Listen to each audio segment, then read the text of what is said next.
अध्याय 3। विश्वास। इच्छा की प्राप्ति के लिए कल्पना करना और उस पर विश्वास करना।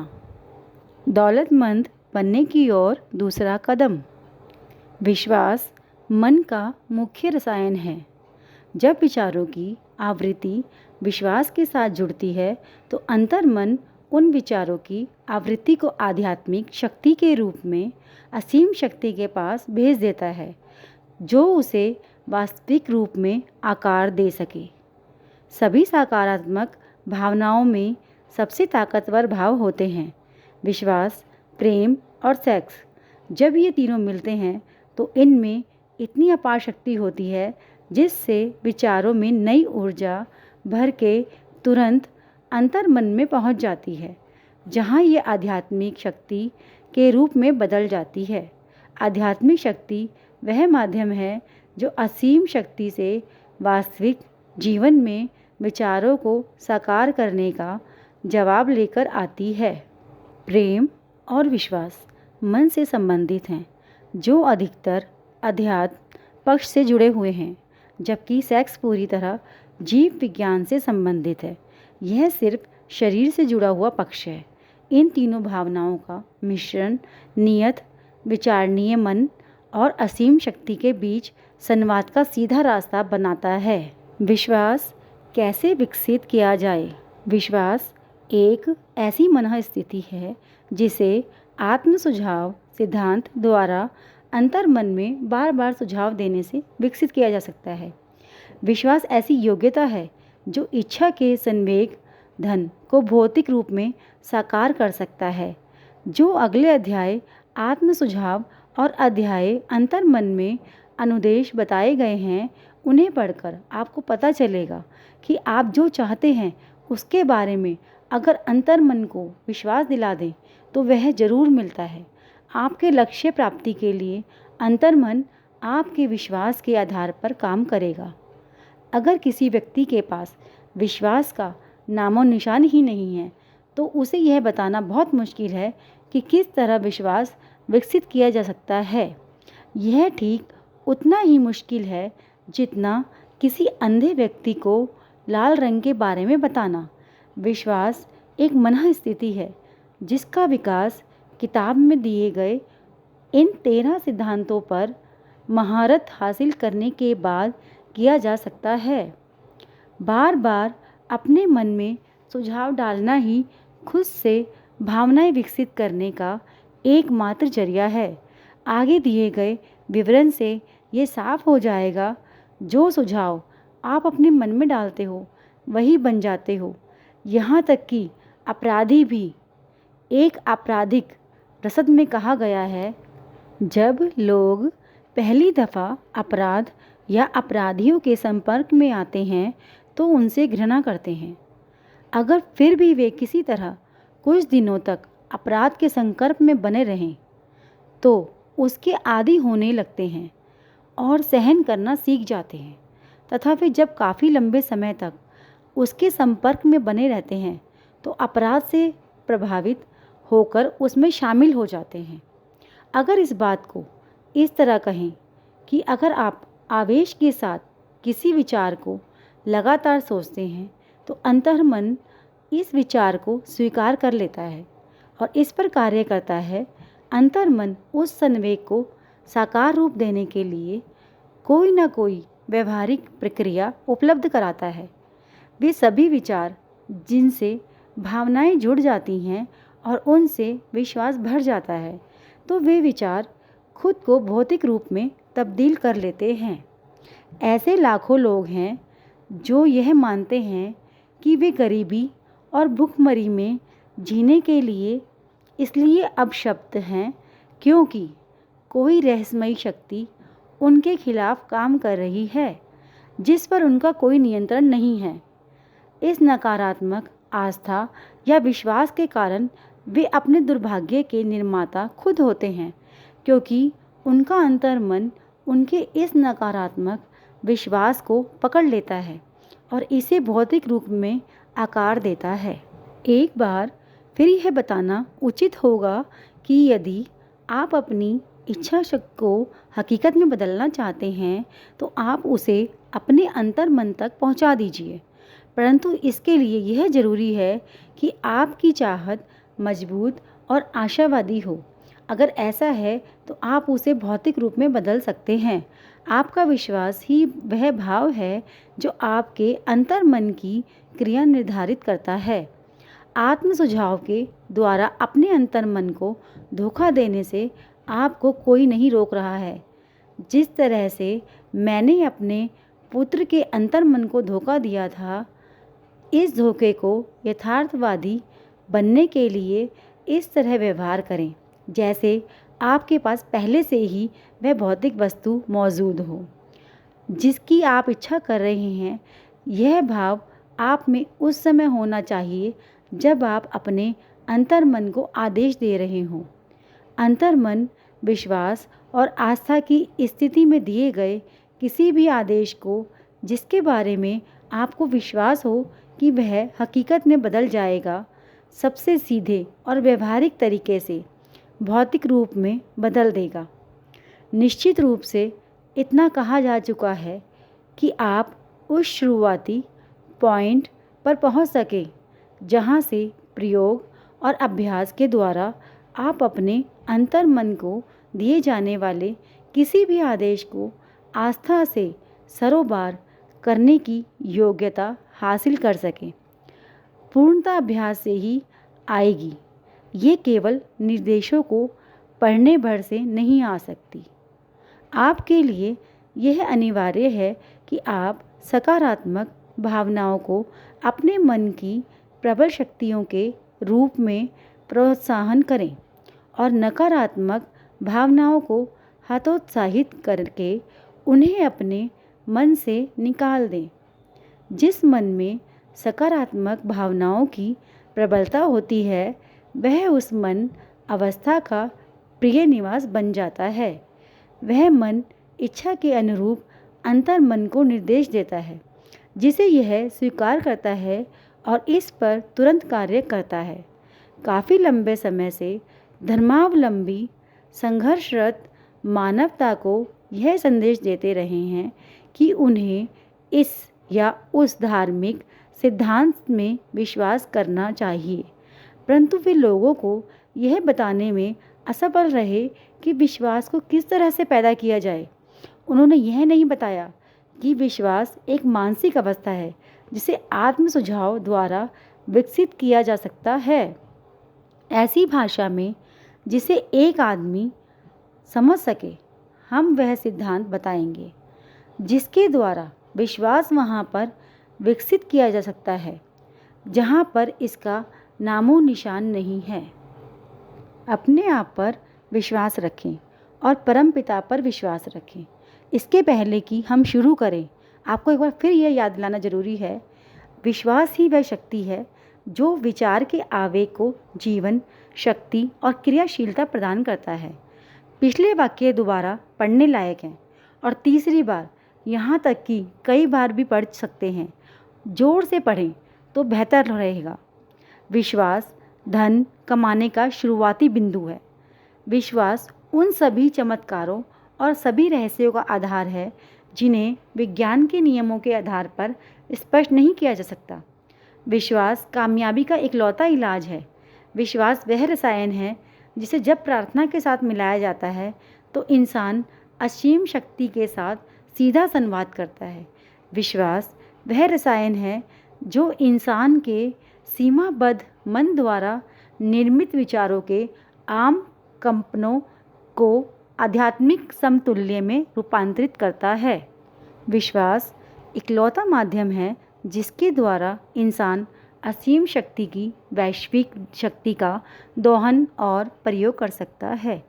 प्रमाण आसान है और आसानी से दिया जा सकता है।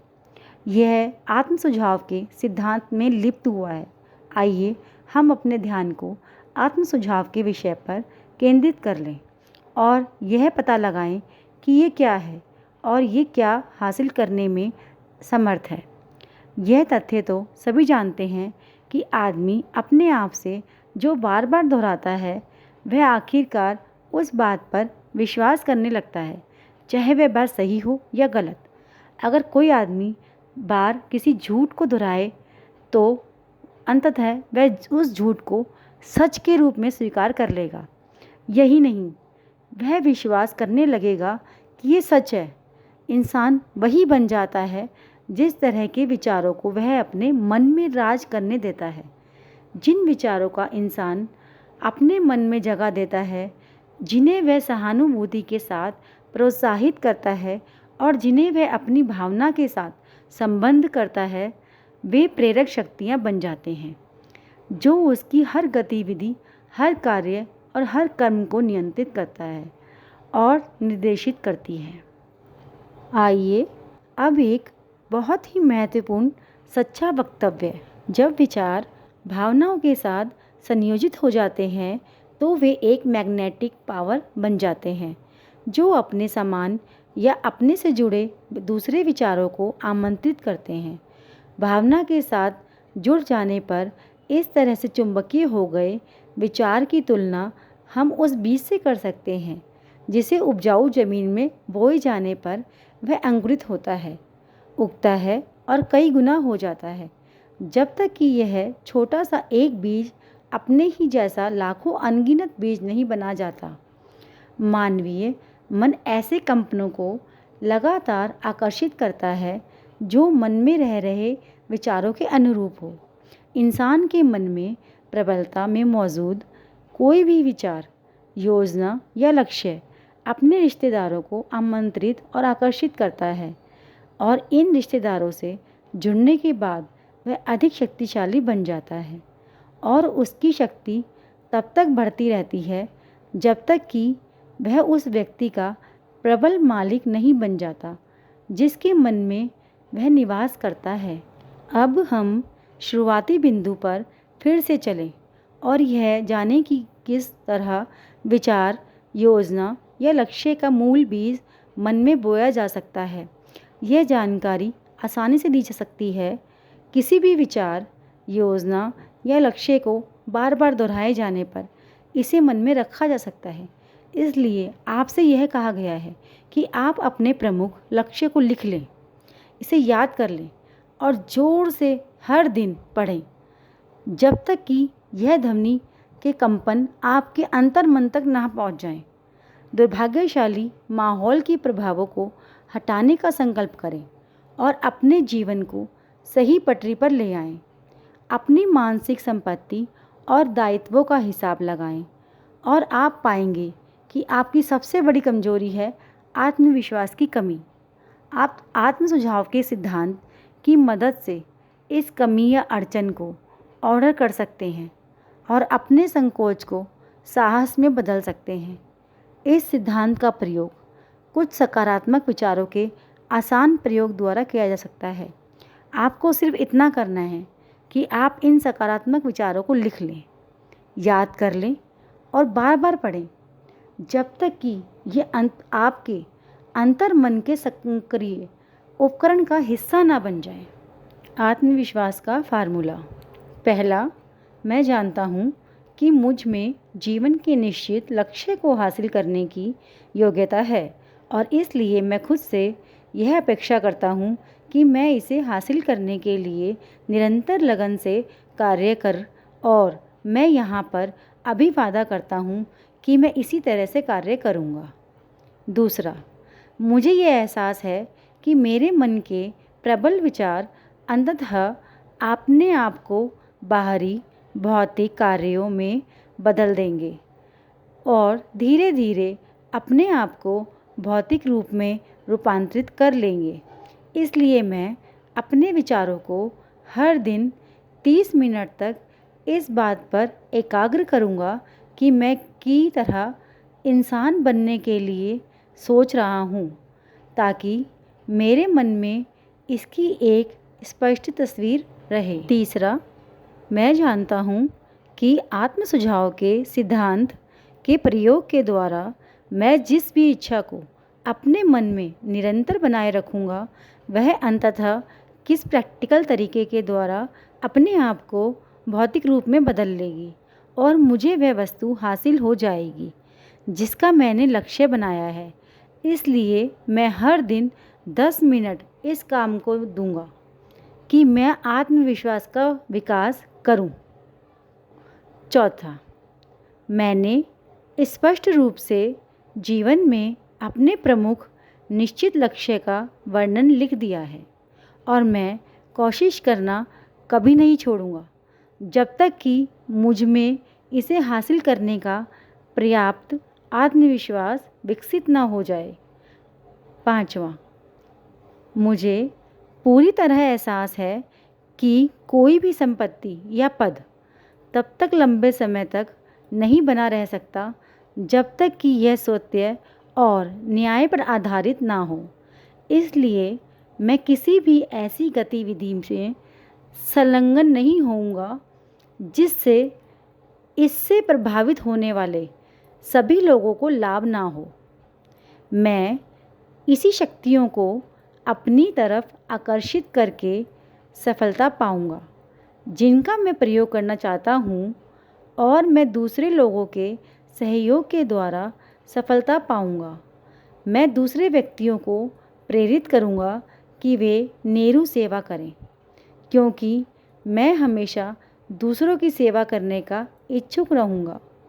मैं सारी मानवता के प्रति प्रेम विकसित करूंगा और घृणा, ईर्ष्या, स्वार्थ और दोष देखने की आदत को अपने मन से दूर करूंगा क्योंकि मैं जानता हूँ कि दूसरों के प्रति नकारात्मक नज़रिया रखने से मुझे कभी सफलता नहीं मिल सकती। मैं ऐसे काम करूँगा जिससे दूसरों को मुझ पर विश्वास हो क्योंकि मैं उनसे और अपने आप में विश्वास रखूँगा। मैं इस फार्मूले पर अपने हस्ताक्षर करूँगा और इसे याद कर लूँगा और इसे हर दिन ज़ोर ज़ोर से पढ़ूँगा। ऐसा करते समय मुझे पूरा विश्वास होगा कि यह मेरे विचारों और कार्यों को धीरे धीरे प्रभावित करेगा ताकि मैं एक स्वावलंबी और सफल व्यक्ति बन सकूं। इस फार्मूले के पीछे प्रकृति का एक नियम है जिसे अब तक कोई आदमी स्पष्ट नहीं कर पाया है। इस नियम को आप किस नाम से पुकारते हैं यह महत्वपूर्ण नहीं है। इसके बारे में महत्वपूर्ण तथ्य यह है कि यह मानव जाति की सफलता और प्रसिद्धि के लिए काम करता है बशर्ते इसका रचनात्मक प्रयोग किया जाए। दूसरी ओर अगर इसका विध्वंसात्मक प्रयोग किया जाए तो यह उतनी ही तत्परता से नष्ट भी कर सकता है। इस वक्तव्य में एक बहुत महत्वपूर्ण सच्चाई छुपी है, यानी जो हार जाते हैं और गरीबी, दुख और कष्ट में अपने जीवन गुजारते रहते हैं वे ऐसा इसलिए करते हैं क्योंकि उन्होंने आत्म सुझाव के सिद्धांत का नकारात्मक प्रयोग किया है। इसका कारण यह तथ्य है कि विचार के सभी संवेगों की यह प्रवृत्ति होती है कि वे अपने आप को अपने भौतिक रूप में रूपांतरित कर लेते हैं। अंतर मन को इस बात से कोई फर्क नहीं पड़ता कि विचार रचनात्मक है या विध्वंसात्मक। यह उस सामग्री पर काम करता है जो हम अपने विचार संवेगों के द्वारा इसे प्रदान करते हैं। अंतर्मन डर के द्वारा आवेशित विचार को भी उतनी ही तेज़ी से हकीकत में बदल देगा जितनी तेज़ी से यह साहस या विश्वास के द्वारा प्रेरित विचार को हकीकत में बदलेगा। बिजली का यदि रचनात्मक प्रयोग किया जाए तो यह उद्योग के पहियों को आगे बढ़ाती है और मानव जाति की सेवा करती है, परंतु नकारात्मक प्रयोग किए जाने पर यह जान भी ले सकती है। उसी तरह आत्म सुझाव का नियम आपको सुख, शांति और समृद्धि दे सकता है या फिर यह आपको दुख, असफलता और मृत्यु की घाटी में फेंक सकता है, जो इस बात पर निर्भर करता है कि आप इसे किस हद तक समझते हैं या लागू करते हैं।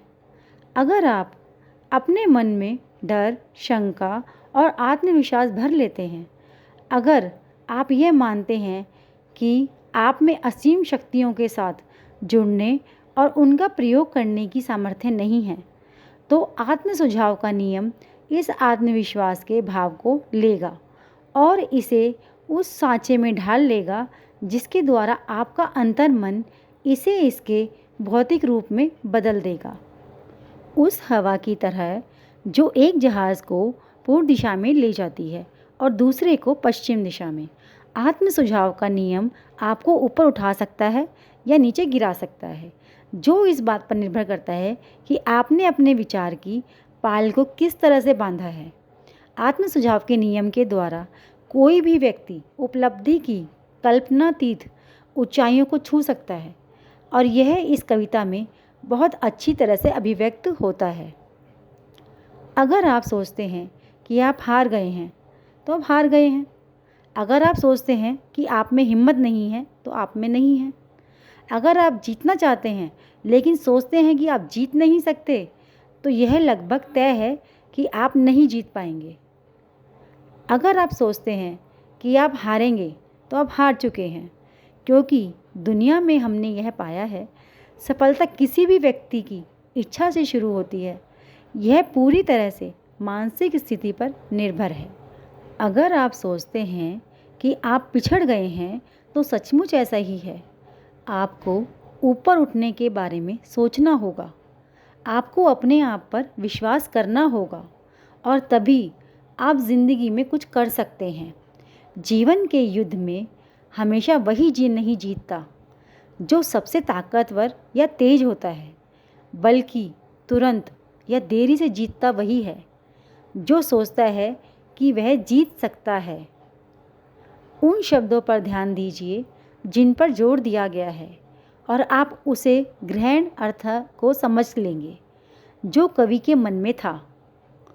आपके मन में कहीं ना कहीं उपलब्धि का बीज सोया हुआ है, जिसे अगर जगा दिया जाए और काम में जुटा दिया जाए तो वह आपको उन ऊंचाइयों पर ले जाएगा जिन्हें हासिल करने की बात आपने सपने में भी नहीं सोची होगी। जिस तरह महान संगीतकार वायलिन के तारों में संगीत का सुंदर लहरिया छेड़ सकता है, उसी तरह आप भी अपनी प्रतिभा को जगा सकते हैं जो आपके मन में कहीं दबी पड़ी है।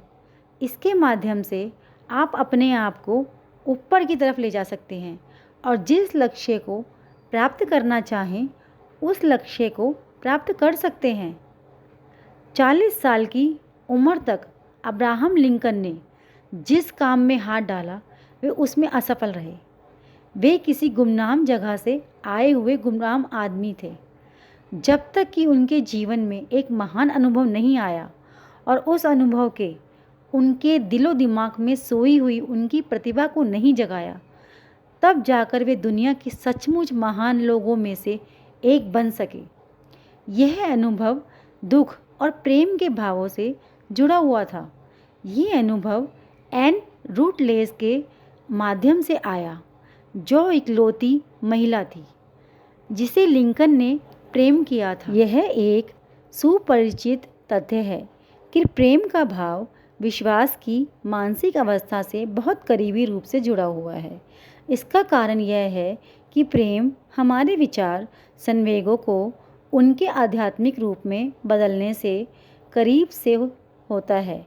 अपने शोध के दौरान लेखक ने पाया कि सैकड़ों सफल लोगों की जीवनियों और उपलब्धियों के विश्लेषण से यह पता चलता है कि उनमें से लगभग सभी की सफलता के पीछे किसी न किसी महिला के पराम का प्रभाव स्पष्ट रूप से था।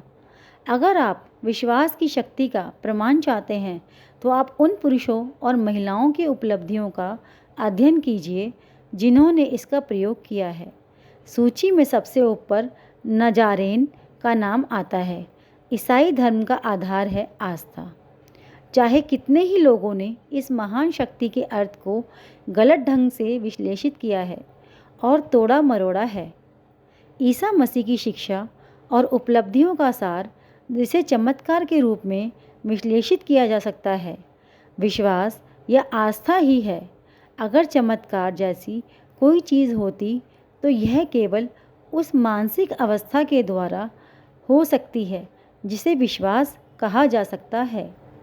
आइए अब हम उस आदमी के जीवन में आत्मविश्वास की शक्ति देखें जिसे पूरी मानव सभ्यता बहुत अच्छी तरह से जानती है।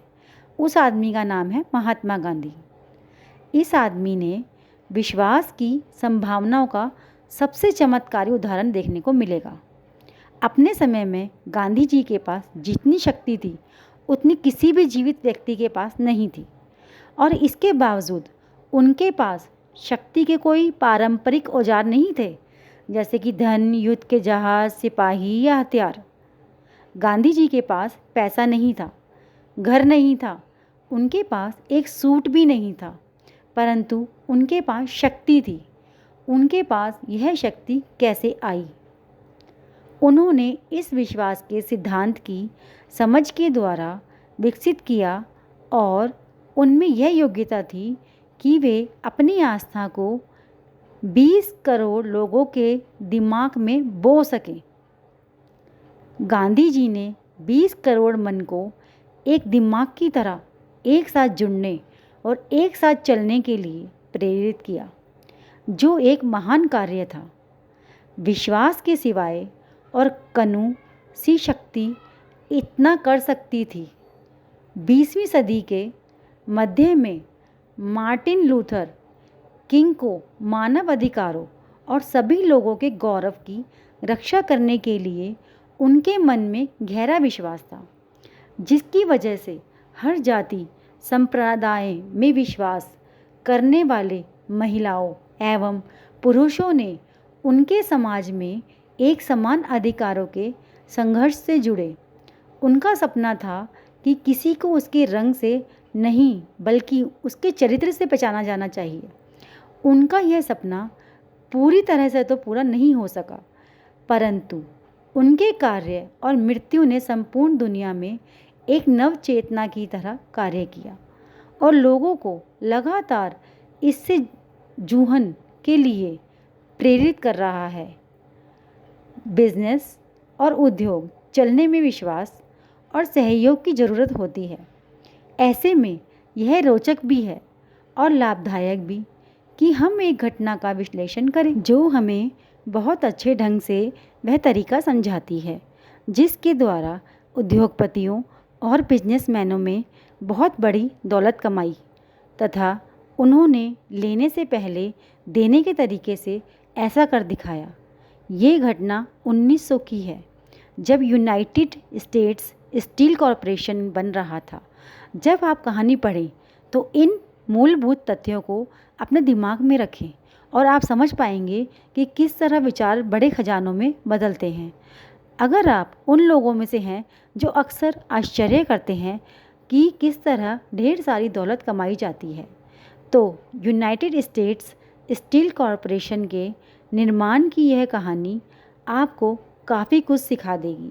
अगर आपको इस बारे में जरा सी भी शंका है कि इंसान विचारों के माध्यम से या सोचकर अमीर बन सकते हैं, तो यह कहानी आपके मन से शंका को भगा देगी, क्योंकि अगर आप यूनाइटेड स्टेट्स स्टील की कहानी में इस पुस्तक में बताए गए सिद्धांतों का प्रयोग पाएंगे। उस $1 बिलियन के भाषण के काफ़ी दिन बाद 12 दिसंबर 1900 की शाम को देश के लगभग 80 अमीर दिग्गज फिफ्थ एवेन्यू के यूनिवर्सिटी क्लब के समारोह हाल में इकट्ठा हुए। अवसर था पश्चिम से आए हुए एक युवक का सम्मान करना, परंतु आधा दर्जन से अधिक अतिथियों को इस बात का एहसास नहीं था कि वे लोग अमेरिका औद्योगिक इतिहास के सबसे महत्वपूर्ण घटना देखने जा रहे थे। जे. एडवर्ड सिमंस और चार्ल्स स्टीवर्ट स्मिथ के हृदय कृतज्ञता से भरे थे, क्योंकि जब वे हाल ही में पिट्सबर्ग गए तो चार्ल्स एम. शवाब ने उदारतापूर्वक मेहमान नवाजी की थी और उनका अद्भुत अतिथि सत्कार किया था। सिम्स और स्मिथ ने 48 साल के शवाब से पूर्वी बैंकिंग सोसाइटी का अपरिचय करवाने के लिए इस डिनर का आयोजन किया था, परंतु उसे आशा नहीं थी कि वे इस समारोह में हंगामा खड़ा कर देंगे। उन्होंने उन्हें यह चेतावनी दी थी कि न्यूयॉर्क के लोग भाषण की कला को पसंद नहीं करेंगे और उनसे प्रभावित नहीं होंगे, तथा यदि वे स्टिलमैन, हरीमे और वॉल्डरबिट जैसे श्रोताओं को बोर नहीं करना चाहते, तो बेहतर होगा कि वे अपने भाषण को 15 या 20 मिनट तक सीमित रखें, फिर अपनी बात ख़त्म कर दें। जॉन पियरपॉन्ट मॉर्गन अपने उच्च पद के कारण श्वाब की दाईं तरफ बैठे हुए थे। वे भी इस समारोह में सिर्फ कुछ देर तक ही ठहरने वाले थे और जहाँ तक प्रेस और जनता का सवाल था, पूरा मामला इतना महत्वपूर्ण था कि अगले दिन इस समारोह का जिक्र किसी अखबार में नहीं छपा। दोनों मेज़बानों और प्रख्यात अतिथियों ने अच्छी तरह से डिनर किया।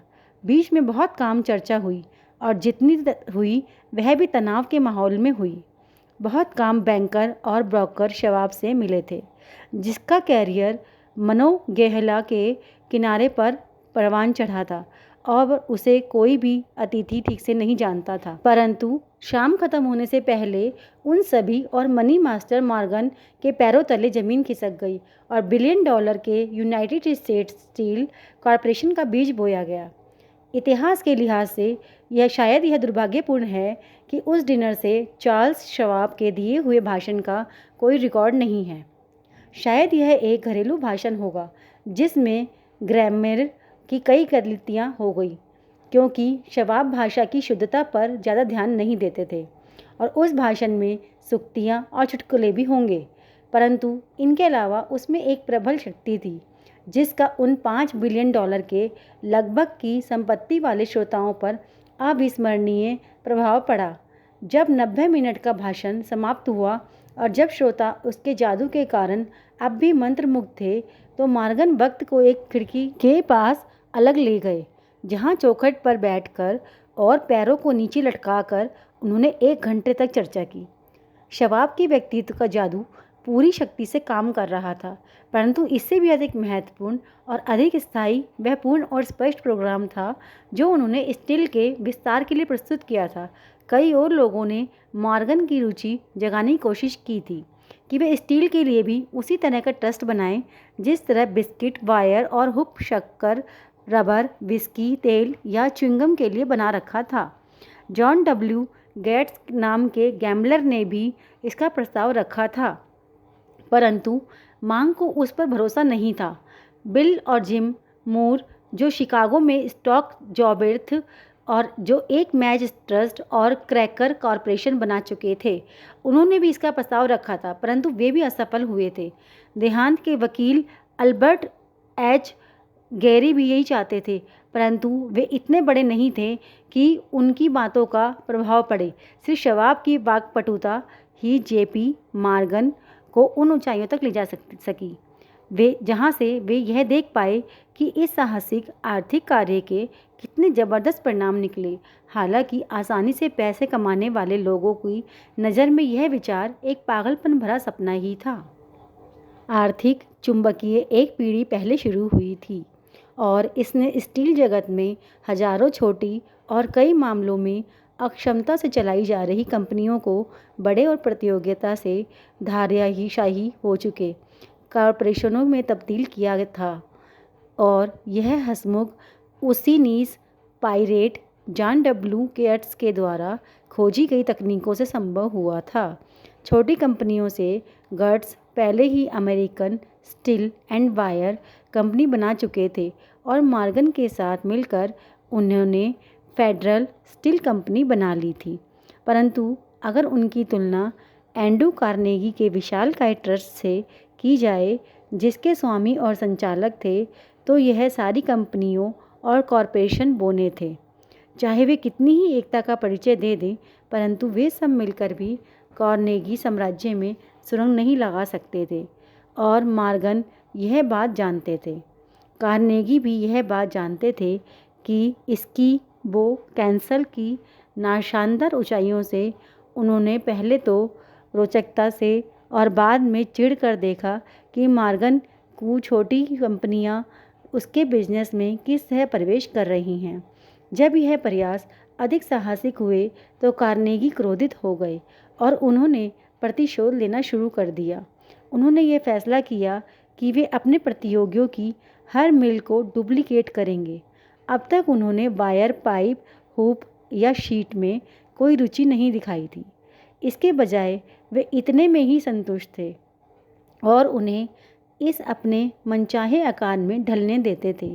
परंतु अब अपने प्रमुख और योग्य लेफ्टिनेंट शवाब के सहयोग से वे अपने दुश्मनों को बर्बाद करने की योजना बना रहे थे। चार्ल्स एम शवाब के भाषण में मॉर्गन को एक की समस्या का जवाब मिल गया। कार्नेगी के बिना कोई ट्रस्ट जिसके पास सबसे बड़ी स्टील कंपनी थी, दरअसल ट्रस्ट कहाँ ही नहीं जा सकता। जैसा एक लेखक ने कहा, यह ऐसा नींबू का शरबत होगा जिसमें नींबू ही ना हो। 12 दिसंबर 1990 की रात को शवाब के भाषण में निश्चित रूप से यह संकेत था, हालांकि इस बात का कोई दावा या वादा नहीं किया था कि विशालकाय कार्नेगी साम्राज्य मॉर्गन के टेंट में लाया जा सकता है। शवाब ने स्टील के भविष्य के बारे में चर्चा की और एक ऐसा सिस्टम बनाने पर जोर दिया जिसमें क्षमता हो, विशेषज्ञता हो, असफल मिलें की तालाबंदी हो और सफल वस्तुओं का पर प्रयास की एकाग्रता हो, खनिज के आवागमन में बचत हो, आवेरहेड और प्रशासनिक मदों में बचत हो और विदेशों बाजार में सफल प्रवेश हो। यही नहीं, उन्होंने इन लोगों को यह भी बताया कि उनकी पारंपरिक पायरेसी में गलतियां कहाँ हो रही हैं। उन्होंने ऐसा संकेत किया कि उनके बिजनेस का वर्तमान लक्ष्य मोनोपाली बनाना, कीमतें बढ़ाना और इस पूरी प्रक्रिया में खुद को मीठे मीठे डिविडेंड देना था। शवाब ने रोचक अंदाज में इस सिस्टम की आलोचना की। उन्होंने अपने श्रोताओं को यह बताया कि इस तरह की नीति में दूरदर्शिता नहीं है। इसका कारण यह है कि बाजार को एक ऐसे युग में संकुचित कर रही थी जिसमें हर तरफ विस्तार का बोलबाला था। उन्होंने यह दावा किया कि स्टील की कीमत काम करने से बाजार का विस्तार होगा, स्टील के अधिक उपयोग खोज जाएंगे और विश्व के व्यापार का एक बड़ा हिस्सा उनकी झोली में आ जाएगा। दरअसल हालांकि शवाब को यह बात पता नहीं थी, परंतु शवाब आधुनिक मास प्रोडक्शन के मसीहा थे। यूनिवर्सिटी क्लब का डिनर समाप्त हुआ। मॉर्गन अपने घर लौट आए और शवाब की सुनहरी भविष्यवाणी के बारे में सोचते रहे। शवाब वापस पिट्सबर्ग लौट गए, जहां वे एंड्रू कार्नेगी का स्टील बिजनेस चला रहे थे।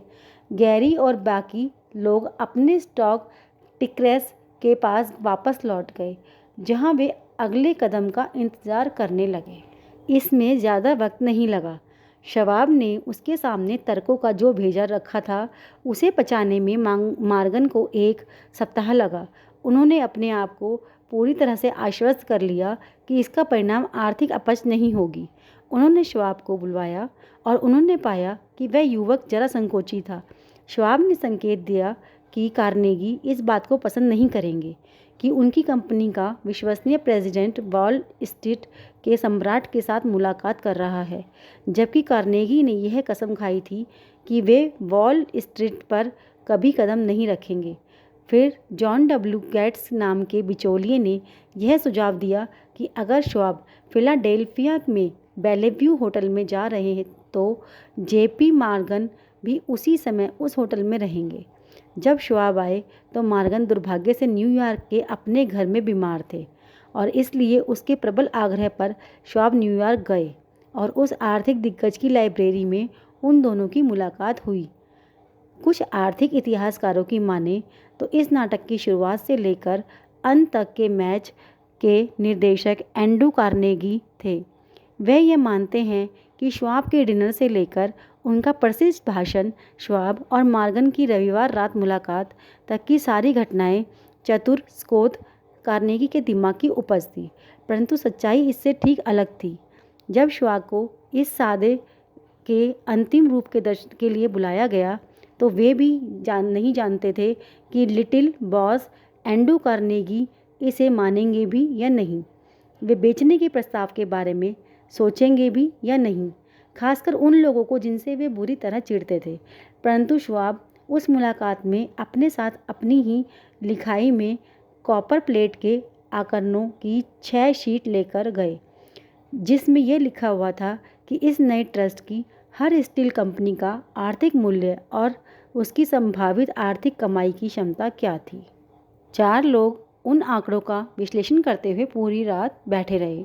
जाहिर है कि इनमें सबसे प्रमुख व्यक्ति मॉर्गन थे, जिनका धन के देवी के अधिकार में दृढ़ विश्वास था। उनके साथ उनका अभिजातीय पार्टनर रॉबर्ट बेकेन था, जो एक विद्वान और सुसंस्कृत व्यक्ति था।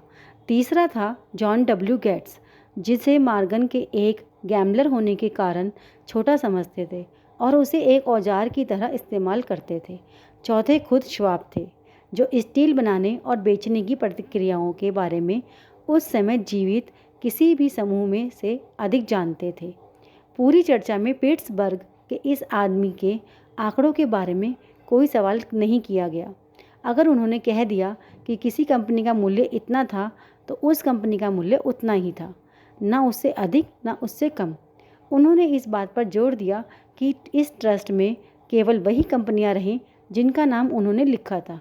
उन्होंने एक ऐसे कॉरपोरेशन की रचना की जिसमें कोई डुप्लीकेशन नहीं होगा और उन मित्रों के लालच की संतुष्टि भी नहीं होगी जो अपनी कंपनियों के बोझ को मॉर्गन के विशाल कंधों पर उतारना चाहते होंगे। जब सुबह हुई तो मॉर्गन उठे और उन्होंने अपनी कमर सीधी की। केवल एक ही सवाल रह गया था, क्या आपको लगता है कि आप एंड्रू कार्नेगी को बेचने के लिए राजी कर सकते हैं? उन्होंने पूछा। श्वाब ने उत्तर दिया, मैं कोशिश करूँगा। अगर आप उन्हें बेचने के लिए राजी कर लें तो मैं खरीद लूँगा, मॉर्गन ने जवाब दिया।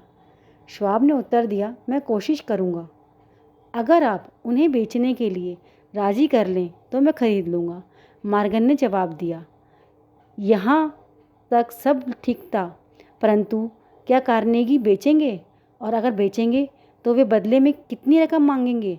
श्वाब का अनुमान था लगभग 320 करोड़ डॉलर। और वे यह रकम किस रूप में चाहेंगे, कॉमन या प्रीफर्ड, स्टॉक के रूप में, बॉन्ड के रूप में, नगद? कोई भी $1 बिलियन का प्रतिशत नगद में नहीं दे सकता था। जनवरी में वेस्ट चेस्टर में सेंट एंड्रयूज लिंक्स में एक गोल्फ गेम चल रहा था और एंड्रू ठंड से बचने के लिए स्वेटर पहने हुए थे और चार्ली लगातार बोल रहे थे ताकि कार्नेगी का हौसला बुलंद रहे ताकि बिजनेस के बारे में एक शब्द भी नहीं बोला गया जब तक कि वे दोनों कार्नेगी कॉटेज की रामदेही गर्मी में नहीं बैठ गए। फिर उसी वाक्पटुता के साथ जिसने उन्होंने यूनिवर्सिटी क्लब के 80 करोड़पतियों को मंत्रमुग्ध किया था, श्वाब ने आराम से रिटायर होने के सुनहरे सपने बताए और बूढ़े आदमी की सामाजिक इच्छाओं को संतुष्ट करने के लिए करोड़ों अरबों का जिक्र किया। कार्नेगी ने जवाब में कागज़ के एक टुकड़े पर एक रकम लिखकर श्वाब को थमा दी और कहा, ठीक है, हम इतने में बेच देंगे। आंकड़ा लगभग 40 करोड़ डॉलर था और अगर श्वाब के द्वारा अनुमति 32 करोड़ डॉलर के आंकड़े को मूलभूत आंकड़ा माना जाए तो इसमें पिछले 2 सालों में पूंजी मूल्य में हुई वृद्धि के रूप में 8 करोड़ जोड़ दिए गए थे।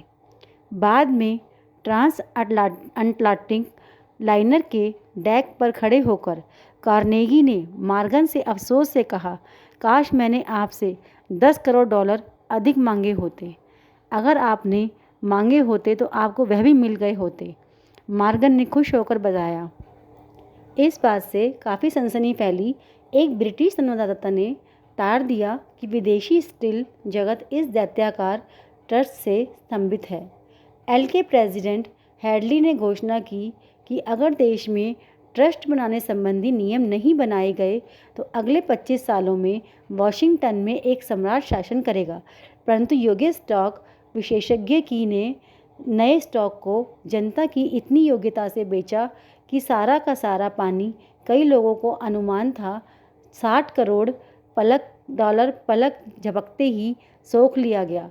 कार्नेगी के पास करोड़ डॉलर थे और मॉर्गन सिंडिकेट के पास कष्ट उठाने के एवज में 6 करोड़ 20 लाख और गेट्स के से लेकर गैरी तक सभी के पास करोड़ों डॉलर थे। 48 साल के श्वाब को भी अपना पुरस्कार मिला। वे इस नए कॉरपोरेशन के प्रेसिडेंट बन गए और 1930 तक इस पर नियंत्रण करते रहे। अब एक अन्य उदाहरण बताते हैं किस तरह अपने एक विचार पर विश्वास रखने मात्र से एक व्यक्ति ने अपने लिए करोड़ों डॉलर धन एकत्रित कर लिया और कई अनगणित लोगों को दौलतमंद बनाने में मदद की। सर जॉन टेम्पल्टन ऐसे ही व्यक्ति हैं जिन्हें धन इन्वेस्ट करने की अपनी प्रतिभा पर पूर्ण रूप से विश्वास था। टेम्पल्टन आम लोगों से धन इन्वेस्ट करने में काफ़ी समझदार थे, क्योंकि अधिकतर लोग भावनाओं में बहकर अज्ञानता में या फिर कॉमन सेंस में धन इन्वेस्ट कर देते हैं। उन्हें ऐसा महसूस हुआ कि पैसा इन्वेस्ट करना कि अपनी प्रतिभा से वे अपने लिए काफ़ी धन कमा सकते हैं, पर उन छोटे इन्वेस्टर्स की मदद नहीं कर सकते जिन्हें वे मदद करना चाहते थे। अपनी इस इच्छा को पूरा करने के लिए उन्होंने म्यूचुअल फंड्स की शुरुआत की, जिसमें छोटे इन्वेस्टर पैसा लगा सकते थे। यह उस समय एक बेहतरीन प्रोजेक्ट की तरह उभर कर आया, क्योंकि यह उस वक्त के हिसाब से बहुत नई सोच थी। टेम्पल्टन ने उस कॉन्सेप्ट की शुरुआत की जो आज के समय में म्यूचुअल फंड्स के नाम से चल रहा है। टेम्पल्टन ग्रोथ फंड्स के पार्ट टाइम कर्मचारी और हरे होल्डर जॉन टेम्पल्टन स्मरण करते हुए बताते हैं कि जब उन्होंने पहली बार अपनी कंपनी की मीटिंग की थी तो उनके साथ एक छोटे से कमरे में कुछ सामान्य भोजन सामग्री बेचने वाले अधिकारी थे। आज के वक्त टेम्पल्टन फंड के अंदर 6000 से अधिक कर्मचारी काम करते हैं और उनकी संपत्ति $36 बिलियन से अधिक पहुंच चुकी है। इस विकास गति ने ही टेम्पल्टन ग्रुप को आज सबसे अग्रणी फंड ग्रुप में काबिज है। उसका एक उदाहरण यह है कि आज से 3 वर्ष पहले जिस किसी ने भी अपने $10,000 टेम्पल्टन फंड में लगाए थे, आज उनकी कीमत $1 मिलियन है। 1992 में जब उन्होंने अपनी company Templeton funds of interest को $400 मिलियन बेचा था, तब तक उनके मन संतुष्ट हो गया था कि उन्होंने दौलतमंद बनने में काफ़ी लोगों की मदद कर चुके हैं।